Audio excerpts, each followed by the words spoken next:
This channel does not promote any violent, harmful, or illegal activities. All content provided by this channel is meant for an educational purpose only.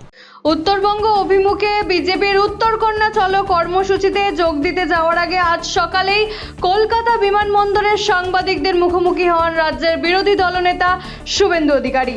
তিনি অভিযোগ করেন উত্তরবঙ্গবাসী দীর্ঘদিন উপেক্ষিত উত্তরকন্যা জনগণের কাজের কেন্দ্র হওয়ার কথা ছিল, কিন্তু তা তৃণমূলের রাজনৈতিক নাট্যমঞ্চে পরিণত করেছে। শুভেন্দু জানান, তৃণমূল সরকারের দুর্নীতি ও প্রশাসনিক ব্যর্থতার প্রতিবাদে এই আন্দোলন। বিজেপির কর্মীরা গণতান্ত্রিকভাবে উত্তরবঙ্গবাসীর দাবি দেওয়ার পক্ষে আওয়াজ তুলবেন। শান্তিপূর্ণ কর্মসূচির বার্তাও দেন তিনি। বিমানবন্দর থেকে শিলিগুড়ির উদ্দেশ্যে রওনা দেন শুভেন্দু। তার সঙ্গে রয়েছেন দলের রাজ্য ও কেন্দ্রীয় নেতৃত্বের কয়েকজন। কর্মসূচিকে ঘিরে রাজ্য রাজনীতিতে উত্তেজনা তুঙ্গে। তবে বিজেপি জানিয়েছে, গণতান্ত্রিক অধিকার রক্ষায় তারা পিছপা হবে না। অভিযানের আগেই আটকানো নিরাপত্তা ব্যবস্থা ওখানে পুলিশ ঘেরাটোপে রয়েছে। পুলিশ ঘেরাটোপে কেন থাকবে?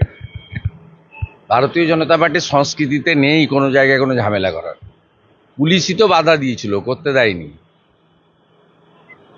উত্তর পুলিশই দিতে পারবে, আমাদের কোনো ব্যাপার নেই। আমাদের যুব মোর্চার ছেলেরা শান্তিপূর্ণভাবেই হবে। এবং এর আগে 2020 সালে উত্তরকন্যা অভিযানে একটা ইনসিডেন্ট ঘটেছিল, তা আমি আশা করি এবারে কোনো ইনসিডেন্ট ঘটবে না।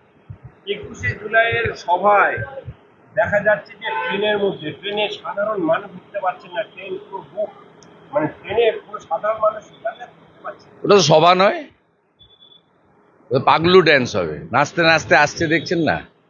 জলঙ্গি থেকে বাসের ভিতরে নাচতে নাচতে আসছে, বাজনা বাজে। এটা কি সভা নাকি? এবং জোর করে আনা লোক, পুরুলিয়া থেকে যাদেরকে এনেছিল, আপনি সকাল থেকে দেখুন হাওড়া স্টেশনে সব ব্যাক করে গেছে। পুলিশ কর্মী জেল হচ্ছে, পুলিশ কর্মীর এই প্রথম জেল হচ্ছে। আরো হবে, ওই সুধাকরেরও হবে শিলিগুড়ি।